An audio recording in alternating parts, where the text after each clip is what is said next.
Good afternoon बच्चों। आज मैं स्टार्ट करने वाला हूँ 9 क्लास का भौतिकी का चैप्टर नंबर गति, जो फर्स्ट चैप्टर है, मतलब 7वां चैप्टर होता है बुक में। तो उसी का क्वेश्चन आंसर या बोले तो ऑब्जेक्टिव क्वेश्चंस है ना। तो स्टार्ट करते हैं हम लोग। सबसे पहला प्रश्न है, गति का सबसे साधारण प्रकार कौन सा है। तो सबसे सरल एक ऐसा गति है जो घूमता हुआ आ रहा है, एक ऐसा गति है जो वर्ग जैसा हो रहा है, और एक गति तुम ऐसा कर रहा है ना। तो सबसे सरल मतलब सरल रेखीय गति ही सबसे सरलतम प्रकार होता है, साधारण प्रकार। ठीक है, तो अगला प्रश्न देखते हैं। अगला प्रश्न है, विस्थापन का एसआई मात्रक क्या है। तो याद रखेगा, दूरी और विस्थापन दोनों का ही क्या हो, एसआई मात्रक क्या होता है। तो याद रखेगा, मीटर होता है ना। क्योंकि ये दोनों दूरी ही है, तो दूरी को मीटर में ही मापा जाता है, तो इसका आंसर मीटर ही होगा। तो आंसर मेरा ए हो जाएगा। दूरी का मूल मात्रक क्या है, मूल मात्रक है, तो वही बात है, दूरी और विस्थापन दोनों का याद रखेगा, मीटर ही होता है। ठीक है। वेग का एसआई मात्रक क्या होता है। वेग या चाल, चाल बराबर हम जानते हैं क्या होता है, अगर पढ़ा हो तो याद होगा, है ना। चाल बराबर होता है दूरी बटा समय। ठीक है, दूरी को हम लोग मीटर में लिखते हैं और समय को टी से, तो इसका एसआई मात्रक होगा मीटर, और टाइम को, इसको टाइम को सेकंड में लिखते हैं ना, तो मीटर, इसको ये जो लाइन खींचें इसको पर बोलते हैं ना, मीटर पर सेकेंड। या इसको, इसी को हम ऐसे भी लिख सकते हैं, मीटर और s के पावर -1, इसको भी हम लोग मीटर पर सेकेंड ही बोलते हैं। तो हमारा आंसर हो जाएगा वेग का मीटर पर सेकेंड, डी हो जाएगा हमारा आंसर। ठीक है। अगला प्रश्न है, त्वरण का एसआई मात्रक क्या है। त्वरण, तो सबसे पहले हमें पता होना चाहिए कि त्वरण क्या है ना। वैसे तो ये याद रखने की चीज़ है, लेकिन हमें पता होना चाहिए कि त्वरण क्या है ना। त्वरण क्या है ये याद होनी चाहिए। तो हम बता दें, ये वेग बटा समय होता है। तो अभी वेग का हमने निकाला, मीटर पर सेकेंड इसका होता है, और समय, फिर से इसको, समय को सेकेंड में ही लिखते हैं, तो सेकेंड, और फिर से ये वाला और ये वाला नीचे में गुना हो जाता है। ठीक है। ऐसा मान लो कि मीटर बटा सेकेंड है पहले वाला, अब इसको पूरा बटा में लाएंगे तो सेकेंड बटा कुछ नहीं है नीचे, तो 1, तो ये वाला ऊपर सबसे चला जाता है और ये इसी से गुना हो जाता है। ठीक है, तो तुम लोग यहाँ से निकाल सकेगा मीटर पर सेकेंड स्क्वायर।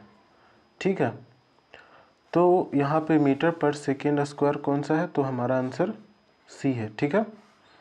चाल का एसआई मात्रक क्या है, चाल का, तो चाल अभी हम बताए हुए हैं, चाल बराबर होता है दूरी बटा समय। याद रखिएगा सबको, है ना, दूरी को मीटर में लिखते हैं और समय को सेकेंड में लिखते हैं, तो मीटर पर सेकेंड आंसर हो जाएगा। ठीक है। निम्न में से किसकी एसआई मात्रक मीटर पर सेकेंड स्क्वायर है। तो अभी हम लोग निकाले थे, त्वरण का था, है ना, तो याद रखिएगा त्वरण का। अगला प्रश्न है, निम्न में से किन राशियों का एसआई मात्रक समान होता है। तो याद रखो, देखो, दूरी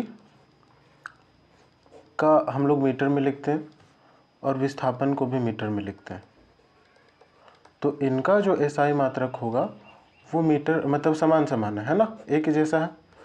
और वेग और चाल, ये दोनों का जो होगा एसआई मात्रक वो होता है मीटर पर सेकेंड, याद रखिएगा। ठीक है, तो वेग और चाल रहे तो हो जाएगा मेरा आंसर, या फिर दूरी हो या विस्थापन हो तो हो जाएगा आंसर। ठीक है, तो यहाँ पे चाल और वेग यानी कि इसी का समान आ रहा है।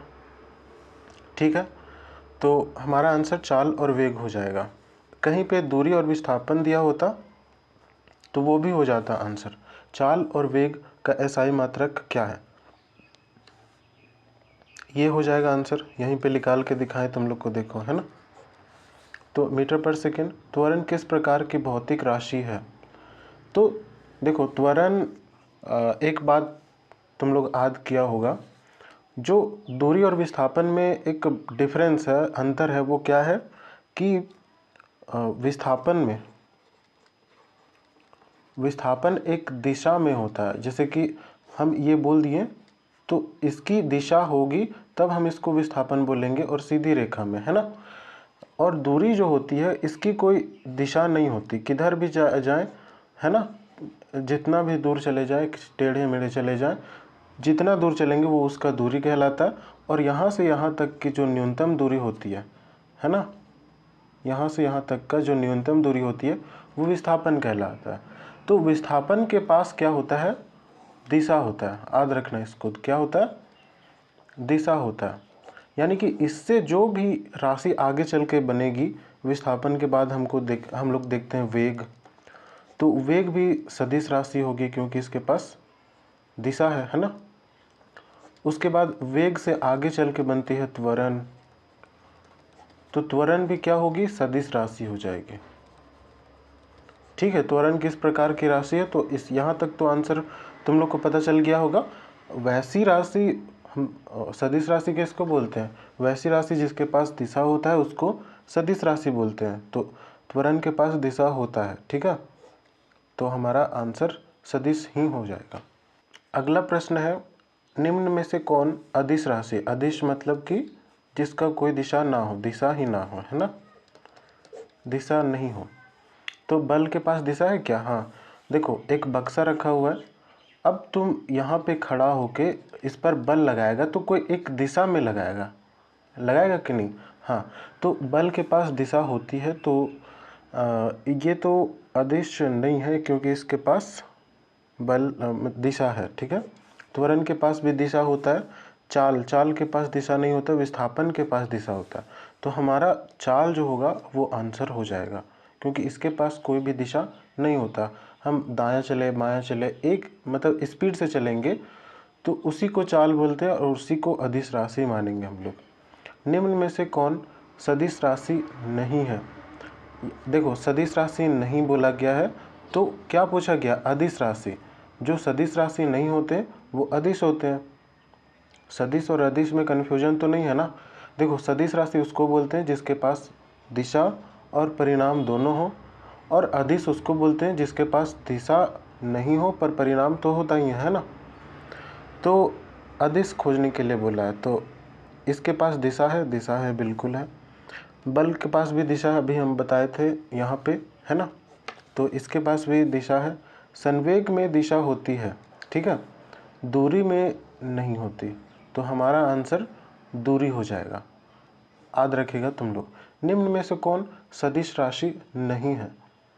सदिश राशि नहीं है मतलब कि अदिश पूछा गया, अगर नहीं है तो उसके उल्टा पूछा गया, है ना, अदिश पूछा गया,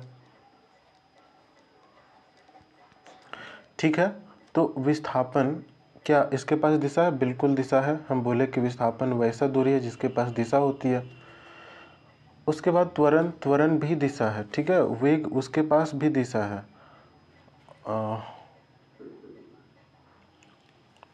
आगे जो दिया हुआ है दूरी इसके पास कोई दिशा नहीं है और हमारा आंसर भी यही होगा, ठीक है। चलो आगे का प्रश्न है, निम्न में से कौन सदिश राशि नहीं है? सदिश, देखो जब भी यहाँ पे नहीं आ जाए तो इसके उल्टा पर ध्यान देना है, ठीक है, इस पर दिमाग नहीं लगाना है। ये पूछ रहा है अदिश क्या है ना, अदिश राशि क्या है? तो अदिश यानी कि दिशा नहीं होगा, है ना। विस्थापन के पास दिशा है क्या? बिल्कुल है। चाल के पास दिशा है क्या? चाल के पास दिशा नहीं होता है। त्वरण के पास अभी हम बताते आ रहे हैं।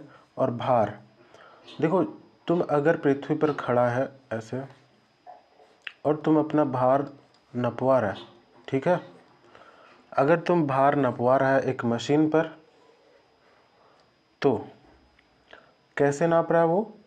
इस दिशा में जो बल लग रहा है ना, धरती माता खींच रही है तुमको गुरुत्वाकर्षण की वजह से, और वही बल को हम लोग क्या बोलते हैं, भार बोलते हैं। तो भार का भी दिशा होता है, चाल का नहीं होता। तो हमारा आंसर यही हो जाएगा। ठीक है।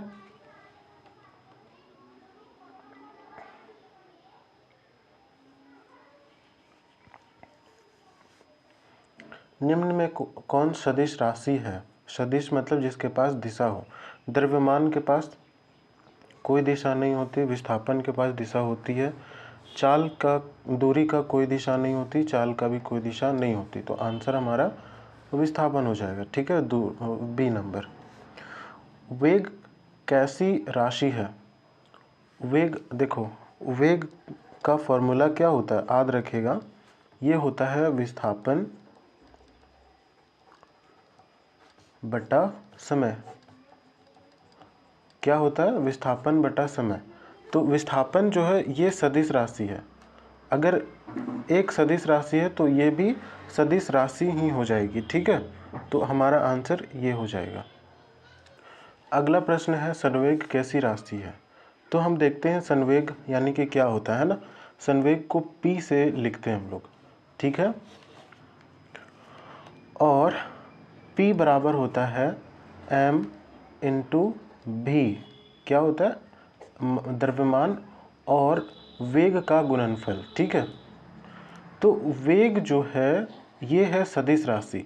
तो जब इधर वाला सदिश राशि है तो ये भी सदिश राशि होगा। मतलब कि जो ये होता है यानी कि ये सदिश राशि है तो ये भी सदिश राशि ही होगा। यानी कि हमारा आंसर ये वाला आ जाएगा, सदिश राशि। संवेग जो होती है वो सदिश राशि होती है। और संवेग का डेफिनेशन भी याद रखना, संवेग द्रव्यमान और वेग का गुणनफल होता है। निम्न में से कौन सदिश राशि है? सदिश मतलब कि जिसका दिशा हो, वेग का दिशा होता है, कार्य का नहीं होता, घनत्व का नहीं होता, ऊर्जा का नहीं होता। तो हमारा आंसर ए आ जाएगा। यदि किसी वस्तु का विस्थापन शून्य है तो उस वस्तु द्वारा तय की गई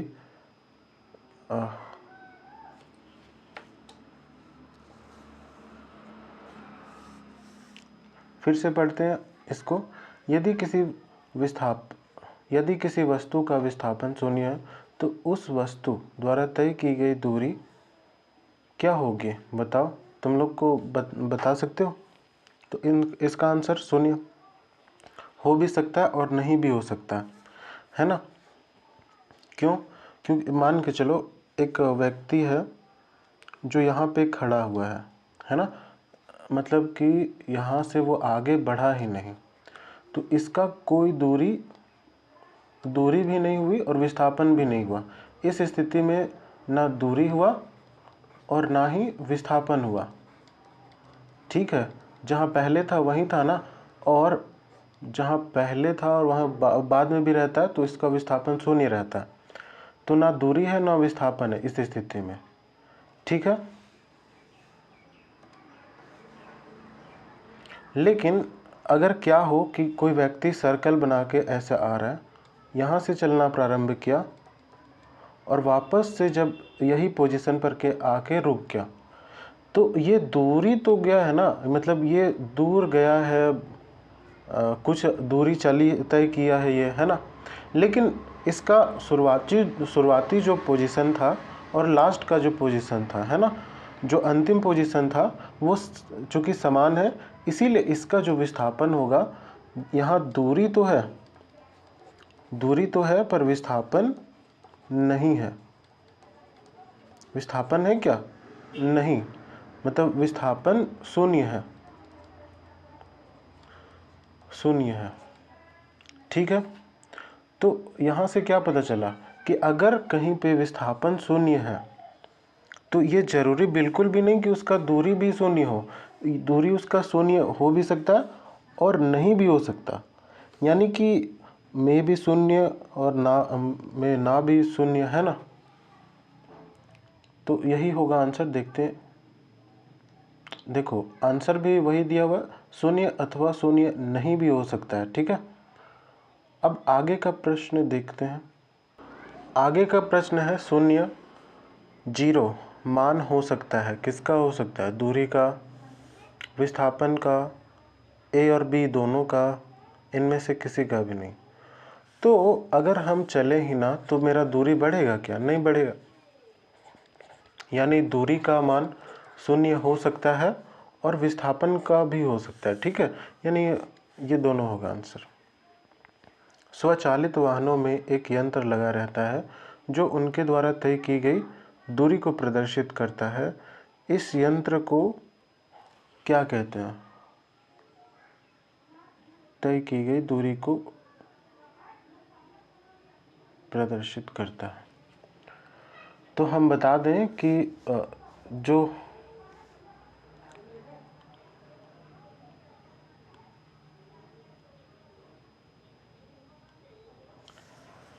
देखो, स्पीड को नापने वाला यंत्र का नाम है स्पीडोमीटर। ये जो है वो स्पीड को मापता है, स्पीड को, ठीक है, यानी कि चाल को। तो ये नहीं होगा आंसर, क्योंकि ये दूरी वाला बात कर रहा है। एक होता है मीटर, ऐसे तुम लोग बाइक वगैरह में देखा होगा, यहाँ से यहाँ तक बहुत सा लंबा सा अक्षर लिखा हुआ रहता है, और जब हम लोग आगे बढ़ते हैं तो यहाँ पे 1 2 ऐसे करके आगे बढ़ते जाता है ना। तो ये जो मीटर लगा हुआ रहता है वो होता है ओडोमीटर, और यही बताता है हम कितना दूरी तय कर रहे हैं। ओडोमीटर के मीटर क्या नापता है? तो याद रखना, दूरी को नापता है, ठीक है। अगला है 23 नंबर, स्पीडोमीटर क्या नापता है? तो इसके नाम में है स्पीड, स्पीड आ रहा है ना, यानी कि स्पीड को मापता होगा। स्पीड को हिंदी में क्या बोलते हैं? चाल बोलते हैं। तो हमारा आंसर चाल हो जाएगा, ठीक है। इकाई समय में निश्चित दिशा में तय की गई दूरी को क्या कहते हैं?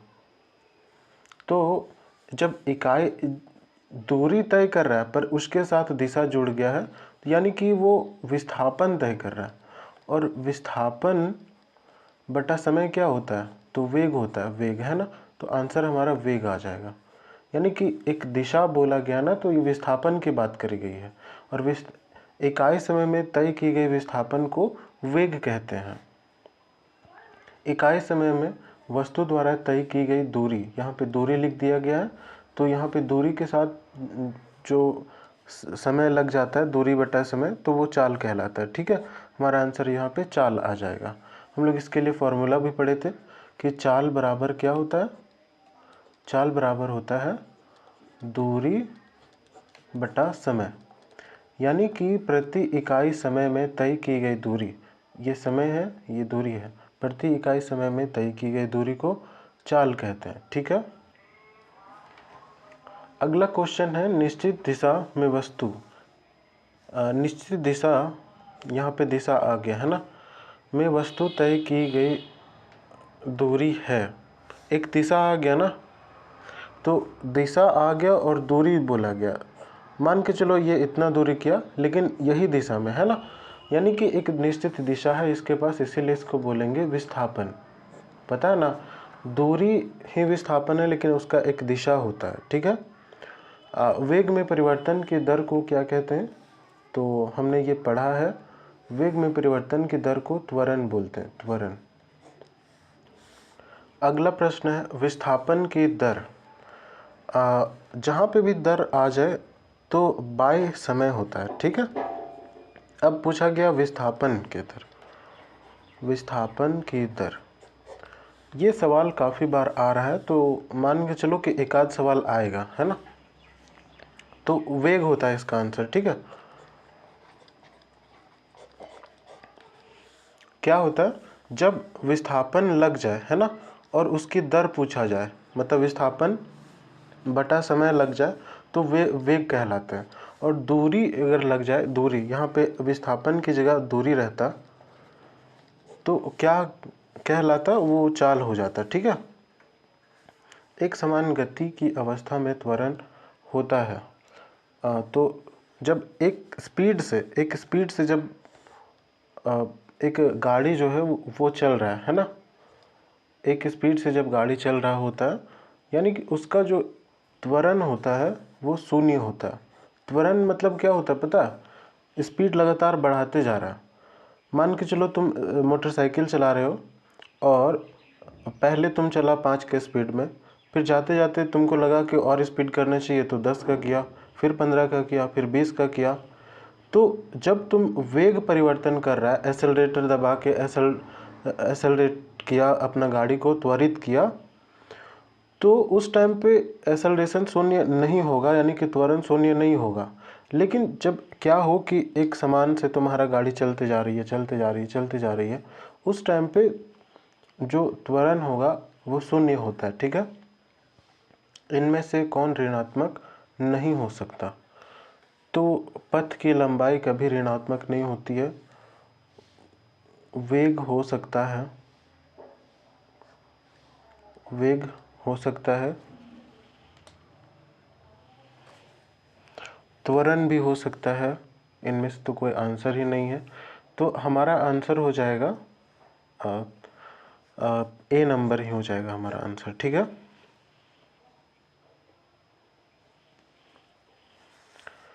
ऋणात्मक त्वरण क्या कहलाते हैं?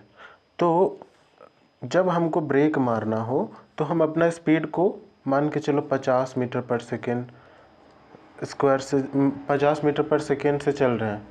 तो जब हम ब्रेक मारते हैं तो 40, 30, 20, 10, फिर 0 करते हैं, यानी कि रोकते समय अपना स्पीड को जब हम रोक रहे होते हैं तो जो मेरा त्वरण होता है वो निगेटिव में आता है ना, मतलब कि ऋणात्मक हो जाता है। उस स्थिति को हम लोग मंदन बोलते हैं। क्या बोलते हैं? मंदन। अगला है, निम्न में से कौन सा संबंध सही है? दूरी जो होता है वो चाल बटा समय होता है। नहीं, चाल बराबर दूरी बटा समय होता है। यहाँ पे भी दूरी बराबर समय बटा चाल, ये बिल्कुल गलत है। दूरी बराबर चाल गुना समय, ये भी गलत है।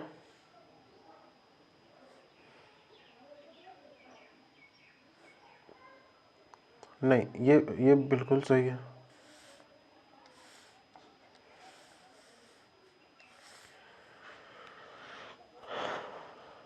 दूरी बराबर चाल गुना समय, है ना, ये हम लोग पढ़े हुए हैं। इस पर सवाल भी किए हम लोग, है ना।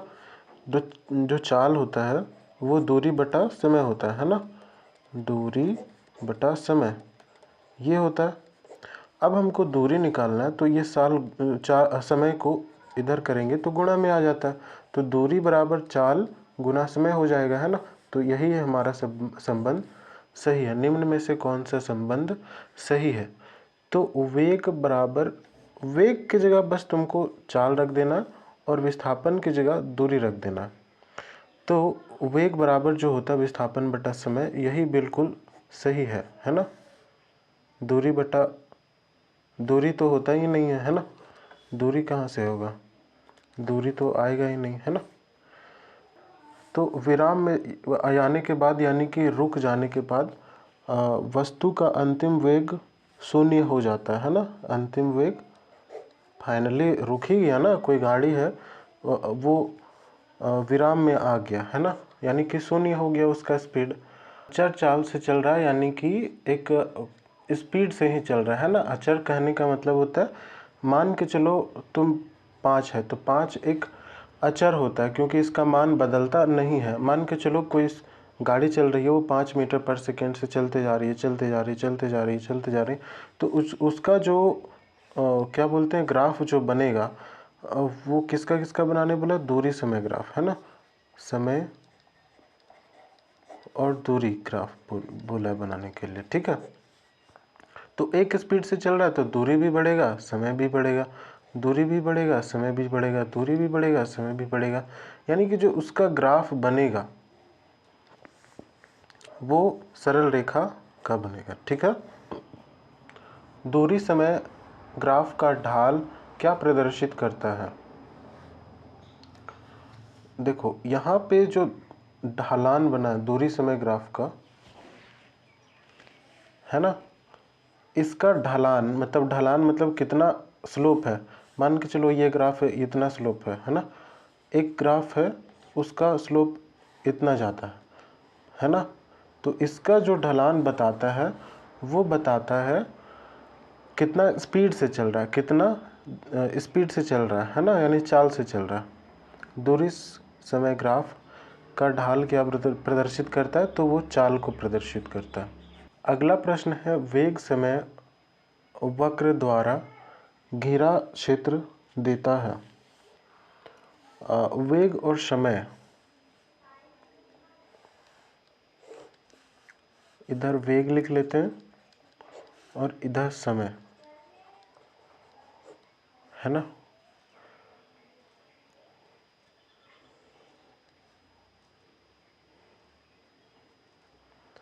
तो घिरा क्षेत्र यानी कि ये वाला भाग क्या देता है, तो हम बता दें कि ये जो होता है ये देता है विस्थापन। क्या देता है? विस्थापन देता है, विस्थापन। और इसका जो ढलान होता है, ये अगर कुछ ऐसे ऐसे करता है, ढलान होता है इसका, तो इसका जो ढलान होता है वो देता है त्वरण। याद रखना, वेग और समय का ग्राफ रहे तो ही, उल्टा पुल्टा मत कर देना, है ना। ग्राफ बहुत समझने का चीज़ है, इसको तुम लोग गड़बड़ मत कर देना, है ना। एक बार फिर से बताते हैं तुम लोग को। ग्राफ में दो चीज़ होता है, जब भी कोई ग्राफ बनता है तो दो चीज़ होता है। एक होता है उसका ढलान, है ना, और एक होता है उसका एरिया, ये एरिया, ठीक है। तो दो चीज़ बताने वाला होता है इसमें। अगर वेग समय है, वेग समय है, तो जो ढलान देगा हम लोग को वो देता है त्वरण, और जो उसका एरिया होता है वो देता है विस्थापन। ठीक है, इसका आंसर सिंपल मान के चलो विस्थापन ही होगा। वेग समय ग्राफ की ढाल क्या प्रदर्शित करती है? अभी हमने बताया त्वरण प्रदर्शित करती है, यही होगा आंसर। चाल समय ग्राफ के अंतर्गत क्षेत्रफल दर्शाता है। चाल और समय, यहाँ पे बस वेग की जगह हमको चाल लिखना है ना, चाल और समय। इससे जो ग्राफ मिलेगा हम लोग को और इसका जो एरिया होगा वो क्या दिखाएगा, तो वो हमें दूरी दिखाता है। जिस तरह वहाँ विस्थापन दिखा रहा था, यहाँ पे दूरी दिखाएगा, ठीक है। अगला है, एक वस्तु समान वेग से चल रहा है, उसका त्वरण क्या होगा? तो एक समान चाल से चल रहा है तो उसका जो त्वरण होगा, जब स्पीड में ही कोई परिवर्तन नहीं है तो उसका त्वरण जो होता है वो शून्य होता है, ठीक है। याद रखना इस चीज़ को, ये सवाल काफ़ी बार आ रहा है तो इसको याद रखना। किसी वस्तु के एक समान गति के लिए दूरी समय ग्राफ की प्रकृति कैसी होगी? तो सरल रेखा की होगी, हम बता देते हैं। एक समान चाल से चल रही है तो दूरी, इधर दूरी लिख देते हैं और इधर समय लिख देते हैं, ठीक है। तो दूरी बढ़ते जा रही है तो समय भी बढ़ते जा रहा है, दूरी बढ़ते जा रही है एक समान चाल से ना, तो यहाँ पे जो लाइन होगा वो सरल रेखा का होगा, ठीक है। समान गति कर रहा है तो उसका जो ग्राफ बनेगा वो ऐसे टेढ़ा मेढ़ा कुछ भी बन सकता है ना, ऐसा टेढ़ा मेढ़ा ग्राफ कुछ भी बन सकता है, ठीक है। लेकिन यहाँ पे यही इस जो टेढ़ा मेढ़ा लाइन है ना, उसी को वक्र बोलते हैं हम लोग। क्या बोलते हैं? कर्व। इंग्लिश में हमको इसको कर्व बोलते हैं, कर्व लाइन। और कर्व किसको बोलते हैं? कोई भी आकृति, बस उसका एक दूसरे से जुड़ जाना चाहिए। परवलय मतलब क्या होता है? परवलय मतलब पाराबोला होता है, यानी कि यहाँ से शुरू हुआ और जितना इधर गया था उतना इधर भी जाएगा, तो ये परवलय है। सरल रेखा में तो जानते हैं ये एक समान गति कर रही होती है ना। कौन ग्राफ असमान चाल को प्रदर्शित कर रही है? तो देखो, समय के साथ दूरी एक ही स्थान पर है, दूरी बढ़ ही नहीं रहा है ना, तो वहाँ पे चाल है ही नहीं। मतलब वहाँ पे जो चाल होगा या वेग होगा वो शून्य होगा, ठीक है। ये ग्राफ ये बता रहा है।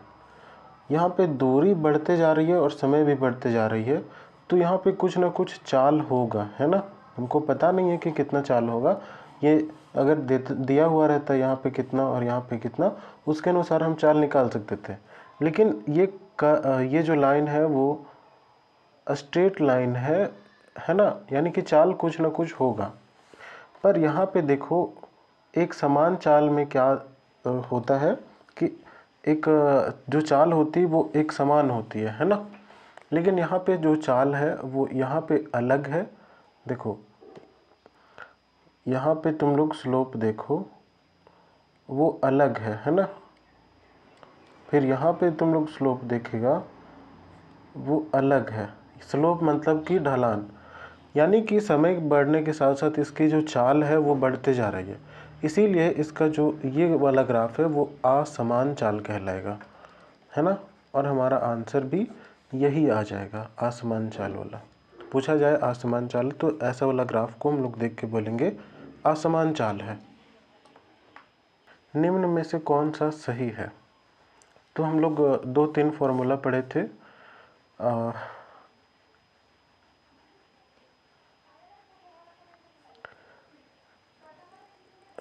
ऐसा करके फॉर्मूला था v² - u² बराबर 2as, है ना। अब इसको हम इधर से इधर लाएंगे तो v² बराबर 2as प्लस u² हो जाएगा। इसी को उलट पलट के लिखेंगे तो हमारा यही सही हो जाएगा, ठीक है।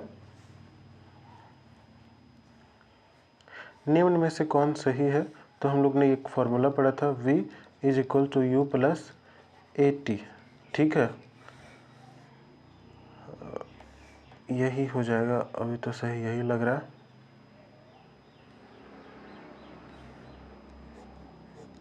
निम्न में से कौन सही है?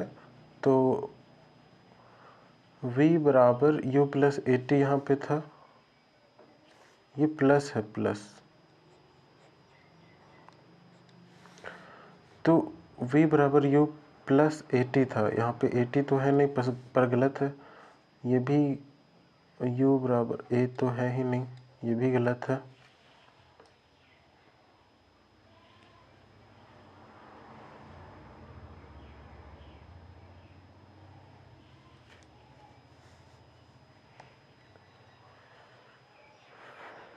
v बराबर u + at है, यही हमारा सही हो जाएगा, ठीक है। ये हमारा सही। इनमें कौन सही नहीं है? तो v बराबर u + at ये तो सही है, अभी तो करके आए। s = ut + ½ at², ये भी सही होता है ना। हम लोग 2-3 फॉर्मूला पढ़े थे ना, क्या क्या था? v बराबर u + at, उसके बाद v² बराबर u² प्लस 2as, इसके बाद s = ut प्लस ½ at²। ये 3 फार्मूला था जिसको हम लोग क्या बोलते थे?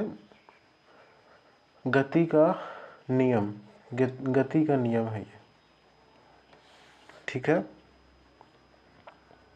उसके बाद हम लोग देखते हैं v² बराबर u² प्लस 2as, ये भी सही है।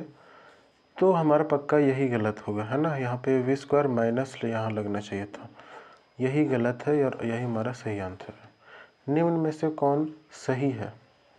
तो s = ut नहीं है, s = ut प्लस ½ at², यहाँ स्क्वायर नहीं है। ये क्या? s = ut प्लस ½ at², यही हमारा सही होगा, ठीक है। आंसर सी हो जाएगा हमारा सही आंसर। क्वेश्चन है हमारा 20 मीटर पर सेकेंड को बदलना है किलोमीटर प्रति घंटा में। तो मीटर के जगह हमको किलोमीटर वाला लगा देना और सेकेंड के जगह आवर वाला लगा देना, ठीक है। तो क्या करेंगे हम लोग? 20 और मीटर को बदलने के लिए क्या करते हैं हम लोग? किलोमीटर में बदलने के लिए 1000 से डिवाइड करते हैं और घंटा को सेकेंड में बदलने के लिए 3600 सेकेंड होता है 1 घंटा में, तो 3600 सेकेंड से गुना करेंगे। तो 1 0 से 1 0, फिर ऐसे ख़त्म हो गया, ये से ये ख़त्म हो गया, 36 दूनी 72 किलोमीटर प्रति घंटा हो जाएगा हमारा आंसर। ठीक है, ये वाला अगर समझ में नहीं आया होगा तो तुम लोग ट्यूशन में आके पूछ लेना एक बार। ठीक है, तो हमारा यहाँ पे आंसर हो जाएगा 72 किलोमीटर प्रति घंटा। अब 18 किलोमीटर प्रति घंटा है, इसको मीटर पर सेकेंड में बदलना है। तो हम यहाँ पे वही वाला फॉर्मूला का इस्तेमाल करेंगे। देखते हैं अगले, वहाँ क्वेश्चन है 18 किलोमीटर प्रति घंटा को मीटर पर सेकेंड में चेंज करना। तो किलोमीटर को मीटर में चेंज करने के लिए 1000 से गुना करते हैं हम लोग। 18 को गुणन करेंगे 1000 से, और घंटा को सेकेंड में बदलने के लिए 3600 से गुना करते हैं, है ना। 1 0 से 1 0 ख़त्म, 18 दूनी 36, और यहाँ 2 से 10 ख़त्म, यानी कि हमारा जो बचा वो 5, यानी कि 5 मीटर पर सेकेंड हमारा आंसर हो जाएगा। ठीक है, यहाँ पे हम लोगों ने देखा 5 मीटर पर सेकेंड हो जाएगा आंसर। अगला प्रश्न है 36 किलोमीटर प्रति घंटा का वेग इसमें बताना है। अगला सवाल है 36 किलोमीटर प्रति घंटा को बदलना है मीटर पर सेकेंड में। तो किलोमीटर की जगह मीटर बिठाना है और आवर की जगह सेकेंड बिठाना है ना।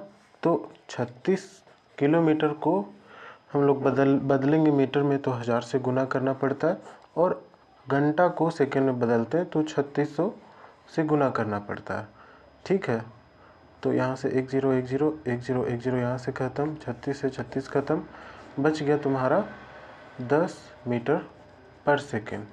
हमारा आंसर ये हो जाएगा। अगला सवाल यहीं पे बता देते हैं, 72 किलोमीटर प्रति घंटा है, इसको बदलना है मीटर पर सेकेंड में। तो सेम कहानी, 72 को किलोमीटर को मीटर में बदलना है और आवर को किस में बदलना है, सेकेंड में। तो यहाँ पे किलोमीटर को बदलने के लिए 1000 से हम लोग गुना करते हैं, तब जाके मीटर में बदलता है। यहाँ पे आवर को 3600 से गुना करेंगे तब जाके सेकेंड में बदलेगा। 1 0 से 1 0 1 0 से 1 0 ख़त्म, 36 दूनी होता है 72। तो यहाँ पे हम लोग देखेंगे 20 मीटर पर सेकेंड हो जाएगा आंसर। ठीक है, तो इस तरह से आएगा आंसर। हम लोग ने यहाँ देखा 10 मीटर पर सेकेंड होता है आंसर, यहाँ पे 20 मीटर प्रति सेकेंड। यदि एक व्यक्ति 6 मीटर पूरब, एक व्यक्ति है 6 मीटर पूरब में गया और 6 मीटर, है ना, और फिर 8 मीटर उत्तर में गया, तो उसका विस्थापन क्या होगा। तो विस्थापन क्या होता है, शॉर्टेस्ट डिस्टेंस, यही होता है ना। तो पाइथागोरस थ्योरम से हम लोग ये बता सकते हैं, पाइथागोरस थ्योरम से क्या बता सकते हैं, ये P मान ले, ये B मान ले, ये H मान ले। तो यहाँ से हम लोग को पता है ना, H स्क्वायर बराबर होता है P square plus B square, ये तो पता ही होगा, 7वां 8वां का चीज़ है, पाइथागोरस फार्मूला बोलते हैं इसको। तो यहाँ से H हम लोग निकाल सकते हैं। तो H जो निकलेगा वो अंडर रूट P स्क्वायर यहाँ पे क्या दिया हुआ, 8 का स्क्वायर, और B स्क्वायर यहाँ क्या दिया हुआ है, 6 का स्क्वायर।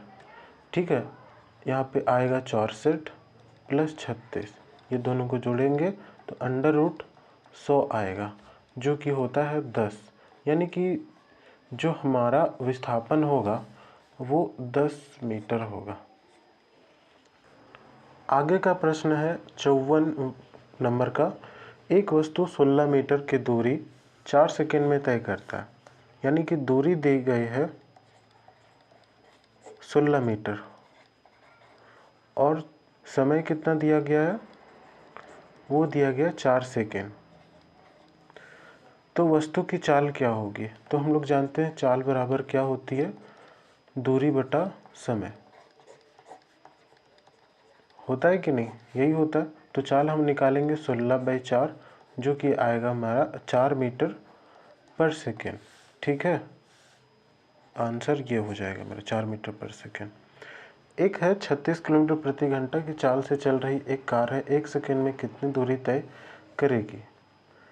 तो 1 सेकेंड में तय करने, तो सबसे पहले हम क्या करते हैं,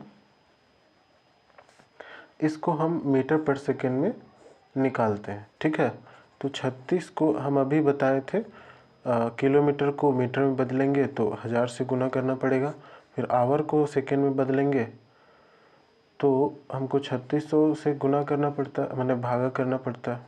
ठीक है, काटेंगे 36 से 36 खत्म, यानी कि 10 मीटर पर सेकेंड आ गया तुम्हारा मीटर पर सेकेंड में।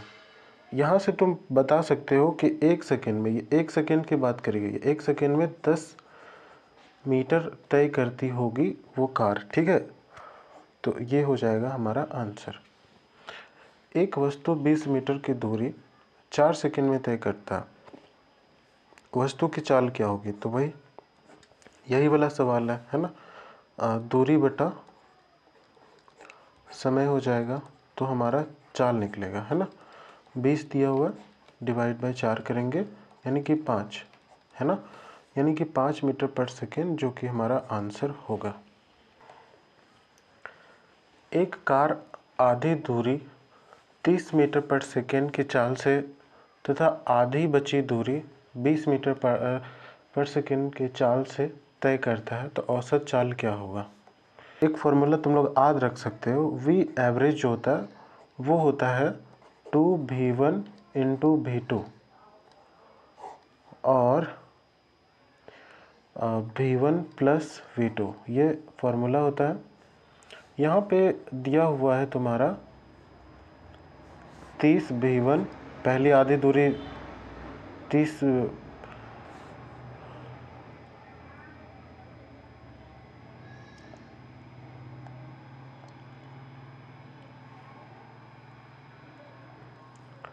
30 मीटर पर सेकेंड से चल रहा है और बची हुई आधी दूरी 20 मीटर पर सेकेंड से चल रहा है।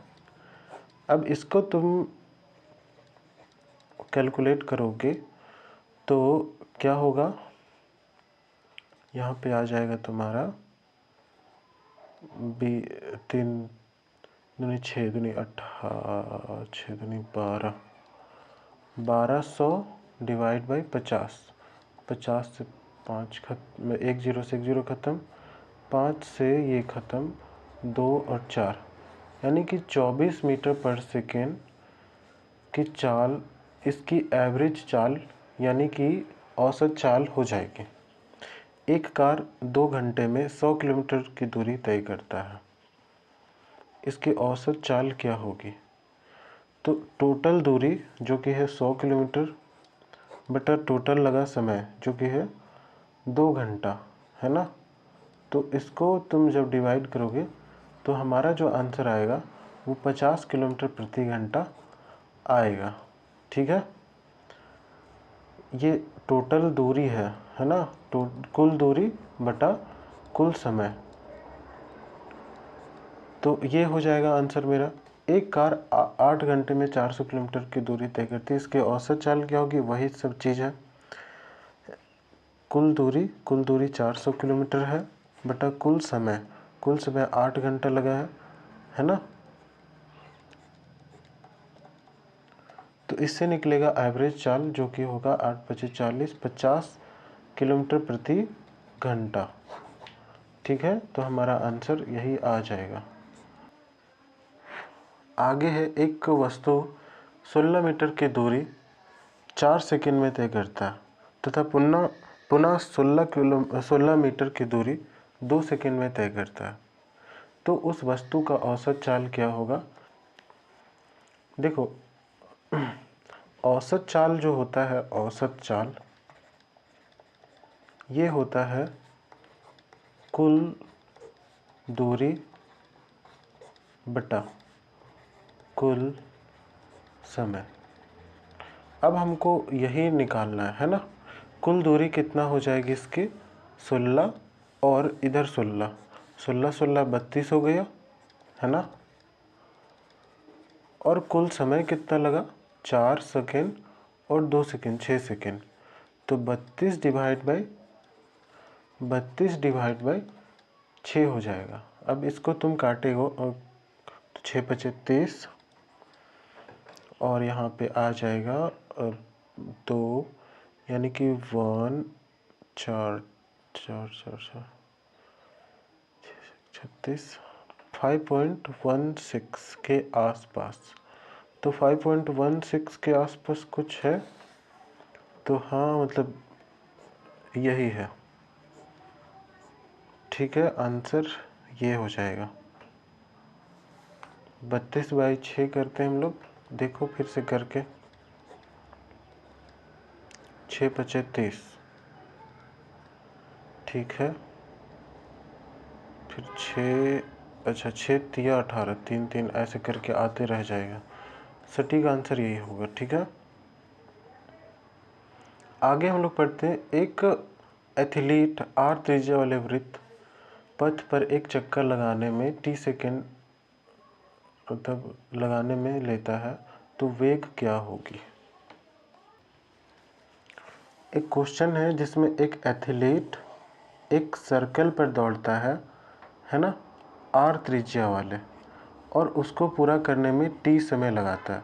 मान के चलो यहाँ से दौड़ना स्टार्ट किया और यहाँ पे वापस आ गया, तो कुल दूरी इसका कितना हो जाएगा, तो हो जाएगा 2 पाई r, है ना, ये उसकी दूरी हो जाएगी ना उसी। ठीक है, और समय कितना ले रहा है, समय ले रहा है हमारा, समय ले रहा है t सेकेंड। ठीक है, तो यहाँ पे पूछा गया है औसत, नहीं औसत चाल पूछ रहा है क्या। एक चक्कर लगाता है तो इसकी दूरी तो 2 पाई r होगी, पर इसका विस्थापन 0 होगा, है ना। यानी कि चाल जो होगा वो हमारा आएगा 2 पाई r बाई टी, पर इसका जो वेग होगा वो वेग आएगा 0, क्योंकि विस्थापन जो होता है वो 0 आया है ना, 0 बाई टी हो जाएगा, जो कि आएगा 0। तो विस्थापन 0 होना चाहिए।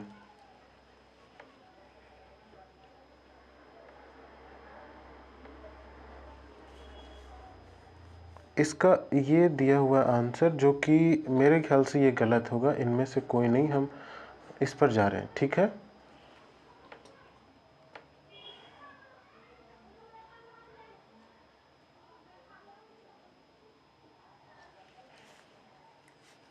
आगे है एक वस्तु r त्रिज्या के वृत्ताकार पथ में घूम रही है, आधे वृत्त के बाद उसका विस्थापन क्या होगा।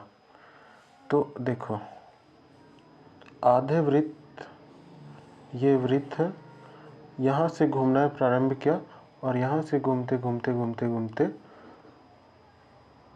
अरे यार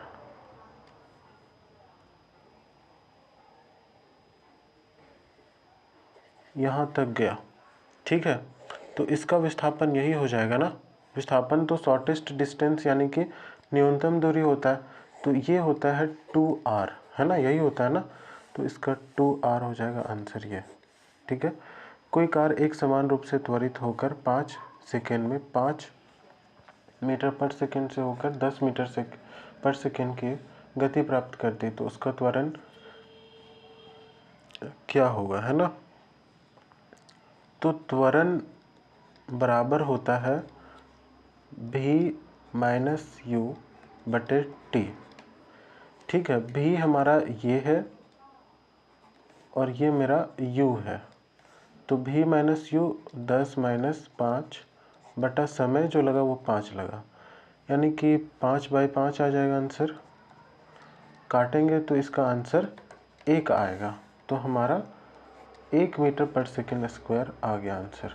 यदि u 20 मीटर पर सेकेंड है, v 0 है, तो और a बराबर 0.2 मीटर पर सेकेंड स्क्वायर, तो s का मान ज्ञात कीजिए। एक क्वेश्चन है जिसमें दिया हुआ भी u जो है वो 20 मीटर पर सेकेंड है, v हमारा 0 मीटर पर सेकेंड है, a दिया हुआ है मेरा 0.2 मीटर पर सेकेंड स्क्वायर। तो बोला गया एस क्या होगी, तो एस के लिए एक फॉर्मूला हम लोग पढ़े हुए हैं, v² - u² बराबर 2as, ऐसे करके हम लोग एक पढ़े हैं, है ना। तो उसी के ऊपर रखेंगे तो एस हमारा निकल जाएगा। चलो देखते हैं।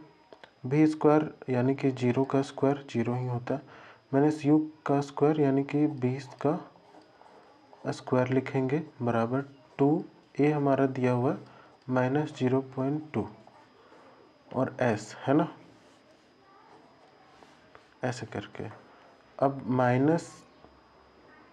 माइनस या चलो 0 तो 0 ही होता है, तो यहाँ 400 लिखेंगे, वो भी माइनस में, बराबर। अब माइनस और प्लस गुणा होके माइनस ही आता है ना। तो यहाँ पे हम देखेंगे कि जब गुणा करेंगे तो 2 दूनी 4, 4/10। जब इसको हम हटाएंगे और नीचे 10 लाएंगे तो ठीक है। तो यहाँ से ये बचा। अब माइनस से माइनस ख़त्म कर देंगे। जब दोनों तरफ माइनस होता है तो दोनों तरफ वाला माइनस हम लोग कैंसिल कर सकते हैं। अब ये नीचे है तो ऊपर जाके गुणा हो जाएगा, और ये ऊपर है तो नीचे जाके भागा में आ जाता है। तो s बराबर हम लिख सकते हैं 400 गुना 10 डिवाइड बाय 4। ठीक है, 4 से 4 कैंसिल, तो s हमारा जो आएगा आंसर वो 1000 मीटर आएगा। ठीक है, अगला प्रश्न हम लोग देखते हैं। यदि किसी वस्तु का त्वरण 2 मीटर पर सेकेंड हो और 4 सेकेंड बाद उसकी चाल 30 मीटर पर सेकेंड हो जाती है, तो उसका प्रारंभिक चाल क्या होगी। तो एक फॉर्मूला हम लोग पढ़े हैं जो यहाँ पे यूज़ होगा, v + u + at, ऐसा करके एक फार्मूला हम लोग पढ़े थे जो यहाँ पे यूज़ होगा। v दिया हुआ है हमारा 30 मीटर पर सेकेंड, u हमको निकालना है तो u को u छोड़ देते हैं। ये दिया हुआ है 2 मीटर पर सेकेंड स्क्वायर, और समय कितना दिया हुआ है 4 सेकेंड। ठीक है, तो u जब हमको निकालना हो तो 4 दूनी 8 यहाँ पे हो गया, 8 ये प्लस में है। अब इधर के साइड जाएगा तो माइनस में चला जाएगा, तो u जो होगा वो 30 - 8 हो जाएगा। तो u हमारा देखेंगे तो 30 - 8 22, यानी 22 मीटर पर सेकेंड से वो शुरू में चल रहा होगा, जो कि हमारा आंसर में है भी। एक ट्रॉली एक एक ट्रॉली के अनंत तल पर 2 मीटर पर सेकेंड के त्वरण से नीचे जा रही है। गति प्रारंभ करने के 3 सेकेंड पश्चात उसका वेग क्या होगा। तो एक लंबहैन समझ लो, लंबहैन है ना, उसके ऊपर एक गाड़ी है जो कितना की स्पीड से जा रही है, 2 मीटर पर सेकेंड स्क्वायर से आगे बढ़ते जा रही है ना। तो 3 सेकेंड में उसका क्या हो जाएगा स्पीड, है ना। तो